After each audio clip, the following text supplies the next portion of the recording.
السلام على سيد الأنبياء والمرسلين وعلى كل ملائكتك المقربين وعلى عباد الله الصالحين. أما بعد، فأعوذ بالله من الشيطان اللعين الرجيم المردود. بسم الله الرحمن الرحيم. قال الله تبارك وتعالى في الكلام المجيد بعد أعوذ بالله من الشيطان الرجيم. بسم الله الرحمن الرحيم. إنما المؤمنون إخوة فأصلحوا بين أخويكم واتقوا الله لعلكم ترحمون.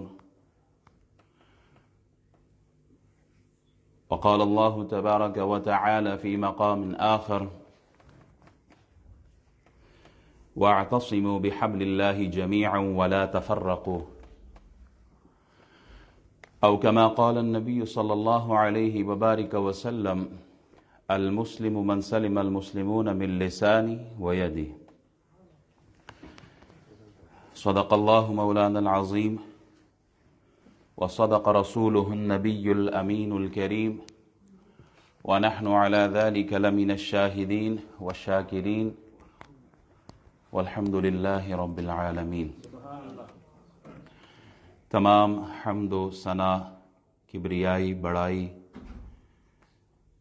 تسبیح، تحلیل، تقدیس، تمجید وحدہ لا شریک ذات کے لیے ہے، جو ہم سب کا خالق ہے، مالک ہے، رازق ہے، عزت کی مسند پر بٹھانے والا، لا تعداد بے شمار بے حساب نعمتیں دینے والا، ایمان کی دولت سے فیضیاب کرنے والا، وحدہ لا شریک ذات. تمام تعریفیں اس ذات کے لیے. درود سلام بے حد بے حساب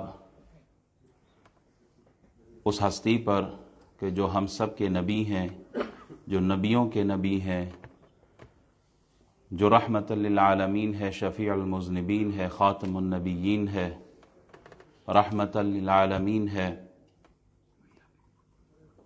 محبوب رب دو جہاں ہے. اللہ کریم کے حضور دعا گو ہمارے کو مولا ہمارا اول وقت میں آنا، بیٹھنا، سننا، سنانا اپنی پاک بارگاہ میں قبول فرمائے. درود شریف پڑھی. اللہم صلی علی سیدنا.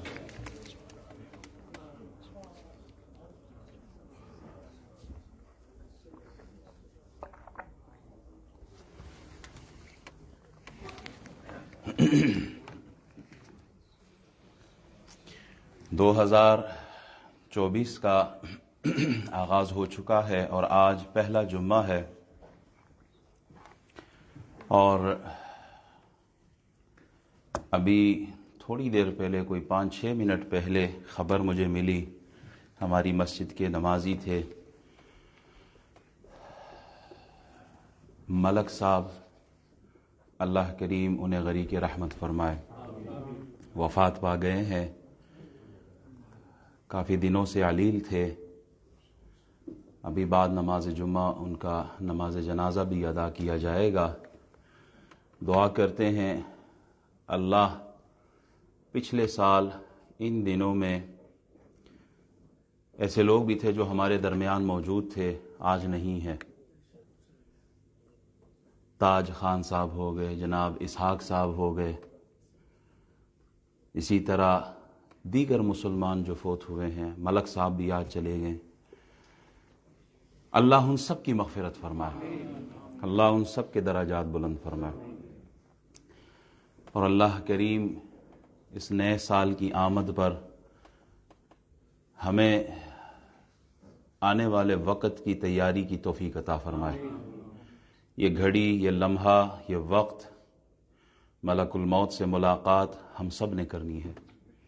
اللہ ہمیں اپنی موت میں کامیابی عطا فرمائے، ایمان کی سلامتی کے ساتھ ہم دنیا سے جائیں. یہ دعا ہمیشہ ہونی چاہیے کہ یا اللہ اسلام پر ہمیں زندگی دے، ایمان پر استقامت دے، اور ایمان ہی کے ساتھ دنیا سے رخصت فرمانا.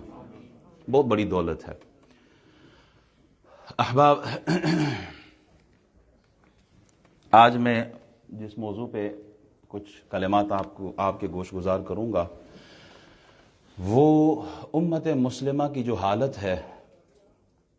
میرا پہلا جمعہ جو تھا وہ اسی موضوع پہ ہونا تھا، لیکن اس جمعے میں بھی 2-3 ڈیتھس ہوئی تھی تو میں نے اپنا موضوع موت ہی رکھا تھا. اس وقت امت مسلمہ جن حالات سے گزر رہی ہے اس کی حقیقت سے کوئی بھی شخص ناآشنا نہیں ہے.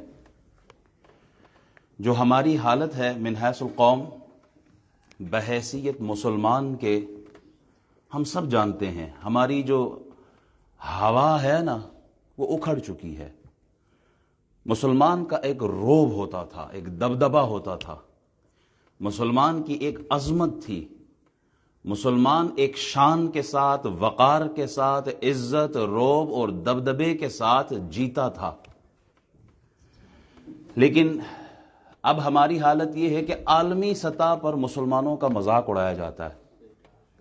عالمی سطح، میں پوری دنیا کی بات کر رہا ہوں، پاکستان، ہندوستان، بنگلہ دیش، افغانستان، ان سے نکل جائیں.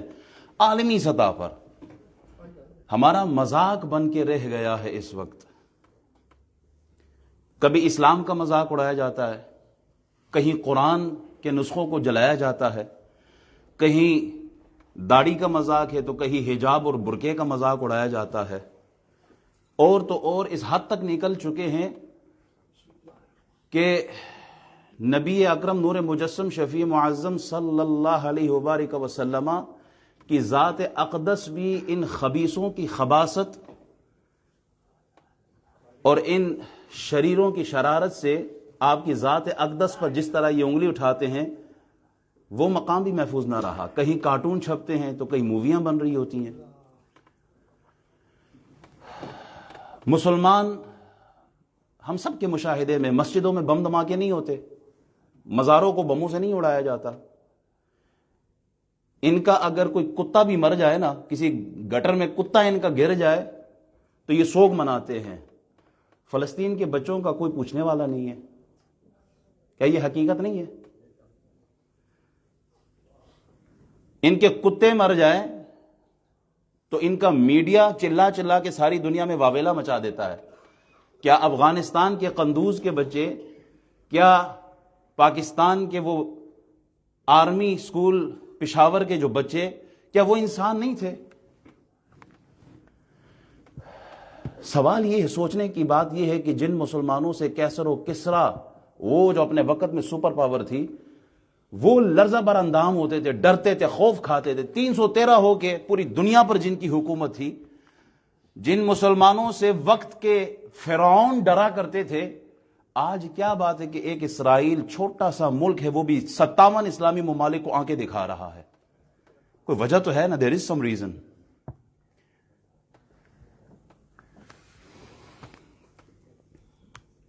احباب،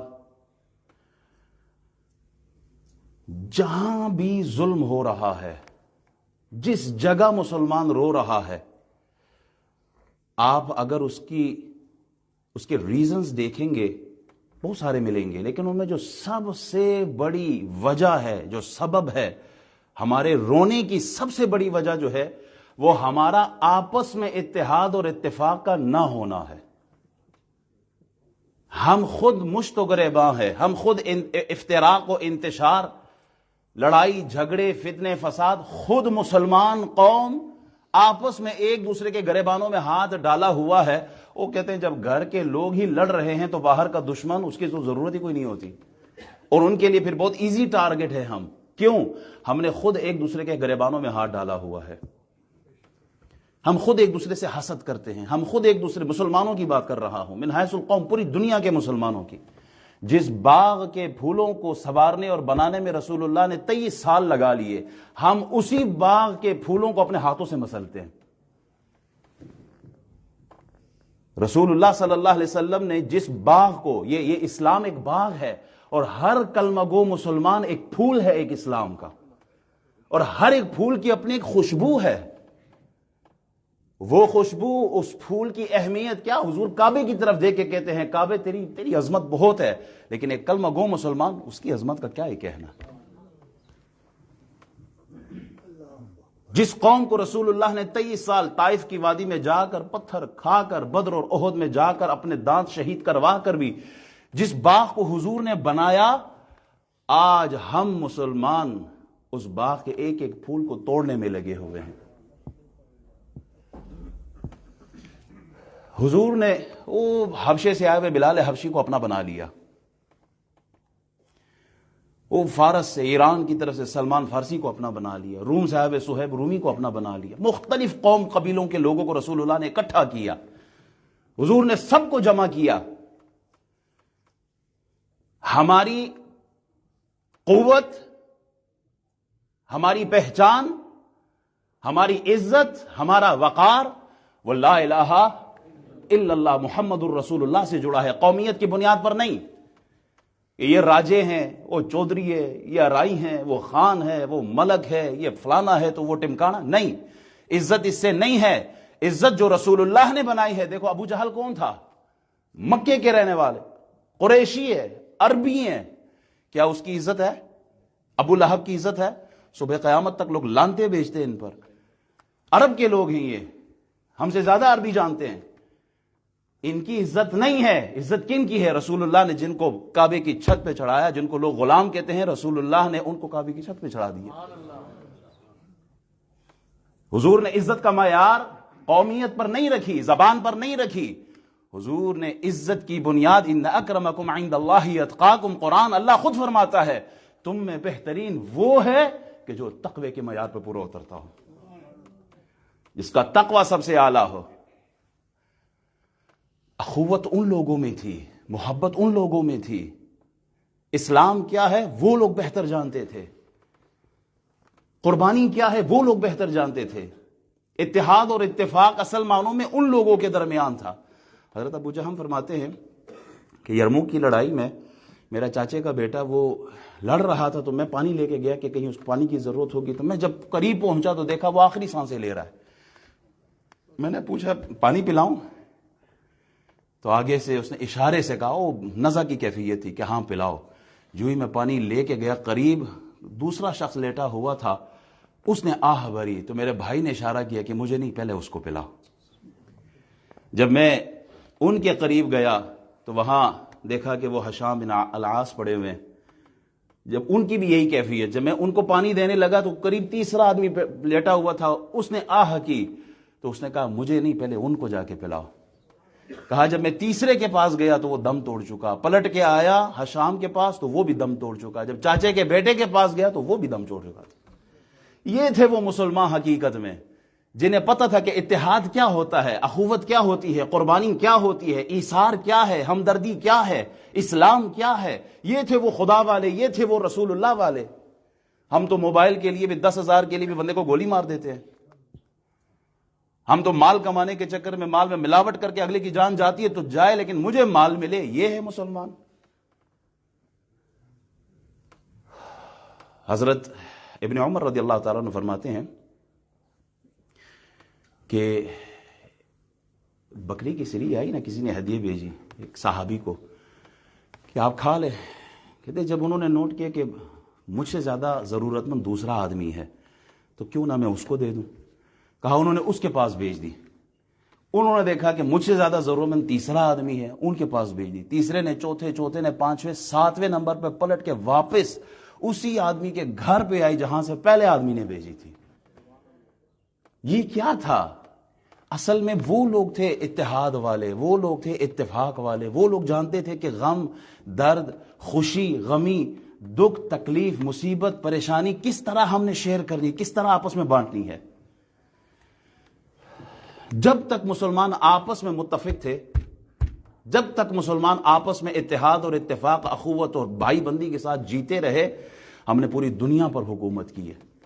اور جب ہم نے آپس میں ایک دوسرے کی ٹانگیں کھینچنا شروع کر دی، ایک دوسرے کو گرانا شروع کر دیا، تب ہم ذلیل و رسوا ہو گئے ہیں۔ نشہ پھیلا کے گرانا تو سب کو آتا ہے، اور مزہ تو اس بات میں نا کہ گرتے بندے کو آدمی تھام لے اور اس کو اٹھا لے۔ افرادی قوت اس وقت ہم لوگ 1.6 ارب سے زیادہ مسلمان اس وقت دھرتی پہ موجود ہے. افرادی قوت اس وقت زیادہ ہے, 313 کم تھے. پیٹرول کے جو ذخائر ہیں وسائل کے اعتبار سے سب سے زیادہ ہمارے پاس ہے. معدنیات ہو, ان کی کانیں, وہ سب ہمارے پاس ہے. مال و دولت اب عرب میں جا کے دیکھو سب سے زیادہ ہمارے پاس ہے. لیکن ان سب باتوں کے باوجود مسلمان مغلوب ہے, مسلمان کمزور ہوتے جا رہے ہیں. اس کی سب سے بڑی وجہ یہ ہے ایمان اور یقین کی کمزوری ہے. ایک زمانہ تھا ہمارے ہاتھوں میں تلوار نہیں تھی, کھجور کھاتے تھے, لیکن ایمان بڑا قوی تھا ہمارا. حضور نے کہا چلو بدر چلو, تو 313 تیار ہو کے نکل پڑے. یہ نہیں پوچھا حضور کوئی اسلحہ دے دو, کوئی لڑنے کی چیز دے دو, کہا نہیں, اللہ رسول نے کہا تو نکل پڑے. آج ہمارے پاس 57 اسلامی ممالک ہیں, فوجیں موجود ہیں, لیکن عافیہ صدیقی پھر بھی رو رہی ہے. پہلے مسلمانوں کے پاس سونے چاندی کی طاقت نہیں تھی, ہاں ایمان کی طاقت ان کے پاس ضرور تھی. ایمان کی قوت تھی ان لوگوں کے پاس. ان کے پاس پیٹرول کے ذخائر نہیں تھے, لیکن اللہ پہ توکل ان کا بڑا کامل ہوتا تھا. ان کے پاس اسلحہ نہیں تھا, ساز و سامان نہیں تھا, لڑائی جھگڑے کی چیزیں نہیں تھی. ان کے پاس جو سب سے مضبوط چیز تھی وہ ان کی آپس کی اتحاد اور اتفاق تھا ان کے درمیان. آج ان چیزوں کی ہمارے پاس کمی ہے. 313 ہو کر انہوں نے اپنے سے 3 گنا بڑی فوج کو شکست دی ہے, اور ہم 56 اسلامی 57 ممالک ہو کے فلسطین کی ماؤں, بچوں اور بہنوں اور بیٹیوں کے لیے ہم آواز نہیں اٹھا سکتے, کیونکہ امریکہ بہادر ناراض ہو جائے گا. ایک مسلمان بہن کی آواز پر محمد بن قاسم نے سندھ کی طرف سفر کیا, ایک مسلمان کی آواز پر, کیونکہ وہ غیرت مند لوگ تھے. بعض لوگ ناراض بھی ہوتے ہیں, کہتے ہیں مولوی صاحب مجھے کسی ساتھی نے کہا کہ آپ نے کسی کو بغیرت کہا ہے. تو میں نے کہا ٹھیک ہے, آپ غیرت مند ہی کہیں پھر ایسے حکمرانوں کو, میں کچھ نہیں کہوں گا, آپ غیرت مند کہیں ایسے لوگوں کو. ایک بہن کی آواز پر محمد بن قاسم سندھ کی دھرتی پر آئے, اور جب غیرت رخصت ہو گئی ہے نا, تو ہم نے خود اپنے ہاتھوں سے اپنی بہن بیٹی عافیہ صدیقی کو غیروں کے حوالے کیا ہے. ہم غیرت مند قوم ہے, میں بغیرت نہیں کہوں گا. آپ خوش ہو جائیں. میں ایسے قوم, ایسے لیڈروں کو, ہاں سب ایک جیسے نہیں ہوتے, میں سب کو کبھی بھی بغیرت نہیں کہتا. اچھے لوگ بھی موجود ہیں, آج بھی موجود ہیں, لیکن زندہ نہیں رہنے دیں گے ایسے لوگوں کو. یہ آپ بھی تاریخ جانتے ہیں. جو قوم کے لیے آواز اٹھائے, جو اسلام کے لیے آواز اٹھائے, جو ملک کے لیے آواز اٹھائے, جو غریب کے لیے آواز اٹھائے, جو اسلام کے لیے آواز اٹھائے, جو ناموس رسالت کے لیے آواز اٹھائے, جو ناموس رسالت کے لیے گالیاں بھی کھائے, پتھر بھی کھائے, جو ناموس رسالت اور رسول اللہ صلی اللہ علیہ وسلم کی ختم نبوت کی جنگ بھی لڑے, ایسے کو کبھی بھی وہ فرنٹ لائن پہ نہیں آنے دے, اٹھا کے اندر کر دیتے ہیں. احباب, زوال بند ہے مومن کا بے زری سے نہیں. اقبال نے بڑی خوب بات کی ہے. علامہ اقبال فرماتے ہیں زوال بند ہے مومن کا بے زری سے نہیں, سبب کچھ اور ہے جسے تو خود سمجھتا ہے. تو کیا سمجھتا ہے کہ آج مسلمانوں کے پاس مال و دولت نہیں ہے اس لیے مسلمان کمزور ہو گئے؟ ارے آج تو مسلمانوں کے پاس ایٹم بم بھی موجود ہے. مال و دولت کی کمی ہمارے پاس, کہا اس سے زوال نہیں آیا. آج اگر کشمیر کی بیٹی رو رہی ہے, افغانستان کی مائیں رو رہی ہیں, فلسطین کے بچے رو رہے ہیں, تو اس کی وجہ یہ نہیں ہے کہ ہمارے پاس کوئی اسلحہ نہیں ہے, کوئی مال و دولت نہیں ہے, فوجیں نہیں ہیں, سب کچھ ہے. کس چیز کی کمی ہے؟ کہا ایمانی قوت کی کمی ہے. ہمارے آپس میں جو اتحاد اور اتفاق ہونا چاہیے تھا وہ 57 اسلامی ممالک میں آج نہیں نظر آ رہا.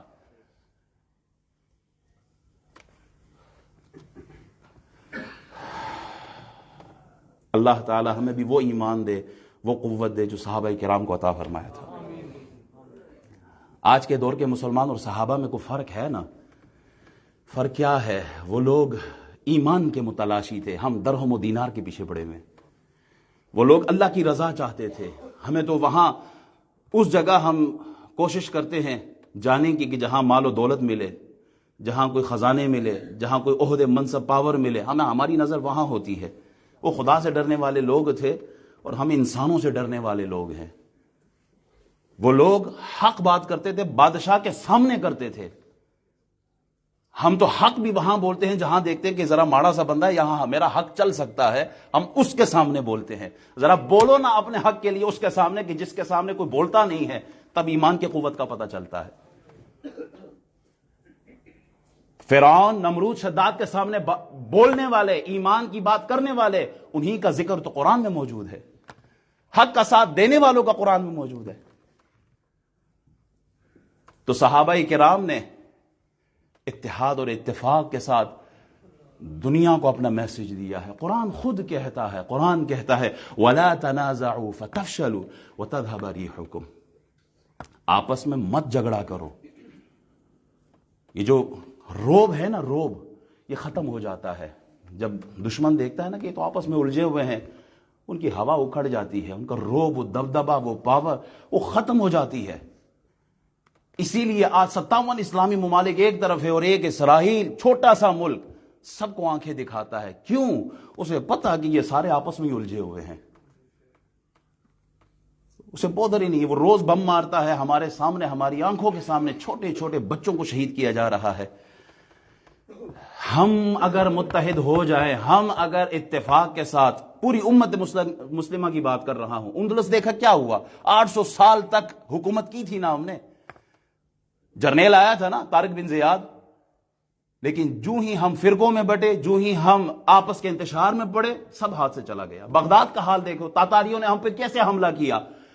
جب ہم متفق تھے تو ہمارا سکہ چلتا تھا. لیکن جو ہی ہم آپس میں ٹوٹ پڑے تو پھر ہم پہ عذاب ہی مسلط ہوا ہے. اسلام ہمیں درس اتحاد کا دیتا ہے، اتفاق کا دیتا ہے. یہ نماز تو آپ گھر میں بھی پڑھ سکتے ہو. ایسا ہی ہے، ایسا تو نہیں ہے نا کہ گھر میں ایک رکعت میں 2 سجدے ہیں تو مسجد میں ہم 3 سجدے کرتے ہیں. مسجد میں کتنے سجدے ادا کرتے ہیں؟ ایک رکعت میں 2 ہی سجدے. تو پھر مسجد میں زیادہ ثواب کیوں ہے؟ مسجد میں ثواب رکھا، 27 درجہ زیادہ ثواب رکھا ہے. آؤ مسجد میں نماز ادا کرو، تمہیں 27 گنا زیادہ دوں گا. صفے ٹھیک کرو، جو صفے ٹھیک کرتا اللہ اس کا دل درست کر دیتا ہے، اسے ثواب زیادہ ملتا ہے. آخر وجہ کیا ہے؟ کہا اس کی وجہ یہ ہے کہ تم مسجد کی طرف آؤ. تم سب اکٹھے ایک پلیٹ فارم پہ جمع ہو کے، ایک قبلے کی طرف منہ کر کے، ایک امام کے پیچھے کھڑے ہو کے، ایک مستانہ وار انداز میں سب کہو اللہ اکبر. تو یہ پیغام کفار کو جاتا ہے کہ مسلمان ایک پلیٹ فارم پہ سب متفق موجود ہیں. یہ آواز پوری دنیا کو جاتی ہے کہ مسلمان، وہاں تو چرچوں میں ایک دن بلایا جاتا ہے ہفتے میں، اللہ تمہیں دن میں 5 مرتبہ اکٹھا کرتا ہے، 5 نمازوں میں. اور کیا آواز دیتا ہے، کس طرح بلاتا ہے؟ حی علی الفلاح. آؤ کامیابی کی طرف آؤ. کامیابی اگر چاہیے اے قوم، اتحاد اور اتفاق کی صورت میں تمہیں مسجد کے پلیٹ فارم میں اللہ کامیابی عطا فرمائے گا. تم آؤ تو صحیح. حج میں سالانہ عبادت ہوتی ہے، پوری دنیا کا مسلمان اکٹھا ہوتا ہے ایک پلیٹ فارم پر، ایک جگہ پر، ایک ہی لباس میں، ایک ہی انداز میں، ایک ہی جگہ پر، ایک ہی لبیک کے ترانوں کے ساتھ، ایک کعبے کی طرف رخ کر کے پوری دنیا کو میسج دیتا ہے مسلمان. ہم امیر ہو یا غریب ہو، کالا ہو یا گورا ہو، کسی قوم قبیلے کا ہو، کوئی رنگ و نسل کا، کسی زبان کا، کسی کلچر کا ہو، مسلمان ایک پلیٹ فارم پہ کھڑے ہو کے اللہ کی وحدانیت کا اقرار کرتے ہیں، رسول اللہ کی نبوت اور رسالت کا اقرار کرتے ہیں اور کتاب کو اپنا ہدایت کا ذریعہ سمجھتے ہیں. اور یہی پلیٹ فارم ساری دنیا کو میسج دے رہا ہے کہ مسلمان منتشر نہیں ہے، مسلمان ایک ہے. لیکن یہ تو اسلام کا پڑھایا ہوا سبق ہے نا. اسلام ہمیں یہ سکھا رہا ہے، اسلام ہمیں یہ پڑھا رہا ہے. ہمارا کردار کیا ہے؟ وہ جو 360 خداؤں کو ماننے والے ہندو ہیں، یقین کرے وہ سب ایک ہیں، اور ہم ایک خدا کو ماننے والے 360 حصوں میں تقسیم ہیں. وہ باطل ہو کر بھی ایک پلیٹ فارم پہ سب اکٹھے ہوتے ہیں، اور ہم حق پر ہونے کے باوجود بھی منتشر ہے. کوئی سیاست کی بنیاد پر تقسیم کیا گیا ہمیں، مذہب کی بنیاد پر تقسیم کیا گیا ہمیں، زبان کی بنیاد پر تقسیم کیا گیا ہمیں.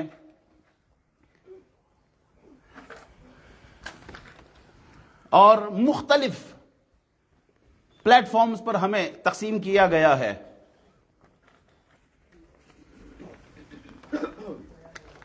افسوس کی بات یہ ہے، میں نے ایک لڑکے کو خود میں نے سوشل میڈیا پہ سنا، کہتا ہے کہ فلاں سیاستدان، میں سیاستدان کا نام نہیں لیتا، فلاں سیاستدان کے لیے میں اپنے باپ سے بھی لڑ گیا ہوں. وہ بڑے فخر سے کہہ رہا تھا.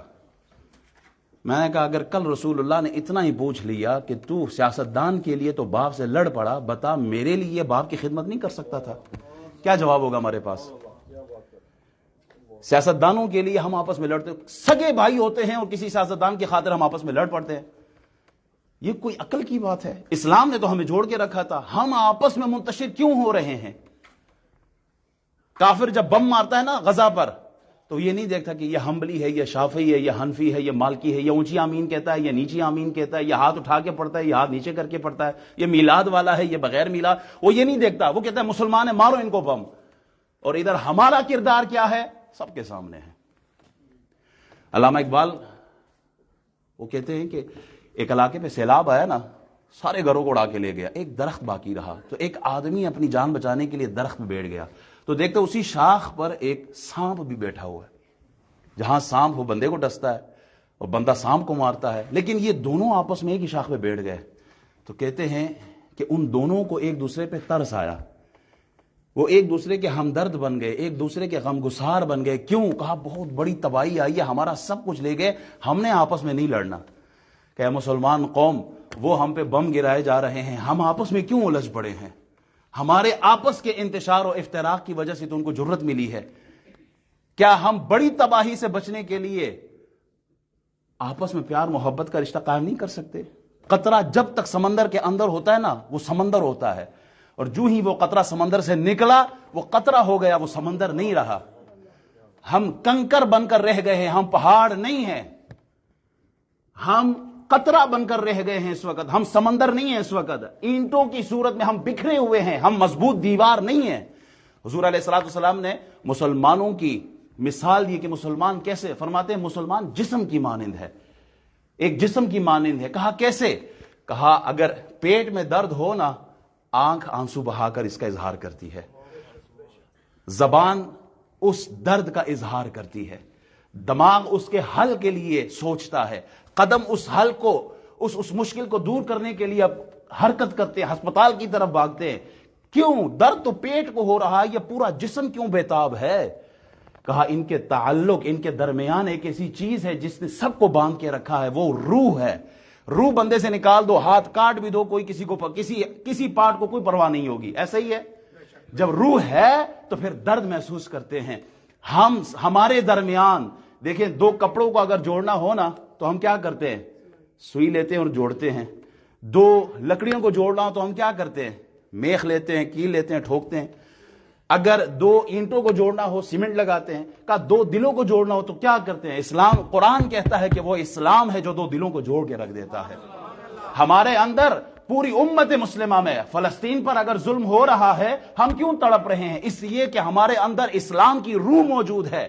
وہ روح ہمیں وہ انداز، وہ درد کا، وہ تکلیف کا، وہ احساس ہمیں دلاتے ہیں۔ ہم ایک ہیں، ہم پوری امت ایک ہے، امت اسلام واحد ہے اور کفر الگ ہے۔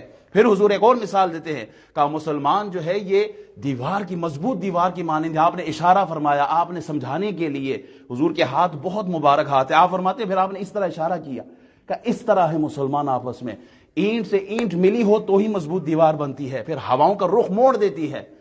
لیکن اگر وہ اینٹیں آپس میں نہ ملی ہوئی ہو تو ریت کے ذرات ریگستانوں میں دیکھتے ہیں، جہاں ہوا آتی ہے وہاں اڑا کے رکھ دیتی ہے۔ ہمارا کردار کیا ہو؟ احباب، اللہ نے ہمیں زندگی دی ہے، نہ جانے کس جگہ یہ زندگی ہماری جو ہے، یہ چراغ جو ہے یہ بجھ جائے۔ وی ڈونٹ نو، ہمیں نہیں پتا۔ آج ملک صاحب کا جنازہ ہم ادا کر رہے ہیں، ہمیں نہیں تو پتا، کل ان کے بچے نے کہا وہ ٹھیک ہوتے جا رہے ہیں، کوئی نہیں پتا زندگی کا۔ ہم آپس میں پیار محبت سے، خلوص سے زندگی گزاریں، یا کل مرنے کے بعد تو غیر بھی آ کے کندھے پہ اٹھا کے لے کے چلے جاتے ہیں، تو مرنے کا انتظار کرتے ہیں ایک دوسرے کا کہ ایک دفعہ مرے تو اس کے بعد میں اپنی محبت کا اظہار کروں، قبر پہ جا کے میں پھول رکھوں۔ ارے قبر پہ تو غیر بھی آ کے پھول رکھ دیتے ہیں، آپ اپنی زندگی میں سگے بھائی کو کیوں گلے نہیں لگاتے؟ آپ پیار محبت سے کیوں نہیں رہتے؟ اسلام یہی سکھاتا ہے کہ جب تم آپس میں اتحاد اور اتفاق کے ساتھ رہو گے، حضور نے مسلمان کی ڈیفینیشن کیا رکھی ہے؟ المسلم من سلم المسلمون من لسانی و یدی، مسلمان وہ ہے کہ جس کے ہاتھ سے اور جس کی زبان سے دوسرا محفوظ رہتا ہے۔ آپ غور کریں کہ آپ کی زبان سے اور آپ کے ہاتھ سے دوسرا محفوظ ہے۔ لا یؤمن احدکم حتی یحب لاخیہ ما یحب لنفسہ، حضور فرماتے وہ مومن ہو ہی نہیں سکتا کہ جو اپنے لیے پسند کرے اپنے بھائی کے لیے پسند نہ کرے. میں اپنے لیے عزت پسند کرتا ہوں تو آپ کے لیے کیوں نہ پسند کروں.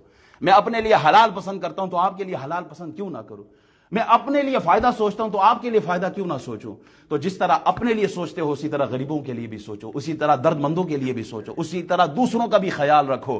اللہ تعالی ہمیں ایمان پر استقامت دے, اور جو احباب دنیا سے گئے ہیں اللہ ان سب کی مغفرت فرمائے. اللہ تعالیٰ فلسطین کے مسلمانوں کی مدد فرمائے, جہاں کہیں بھی مسلمان مظلوم ہے اللہ اس کی غیب سے مدد فرمائے. وآخر دعوانا الحمدللہ رب العالمین. سنت ادا فرمائے.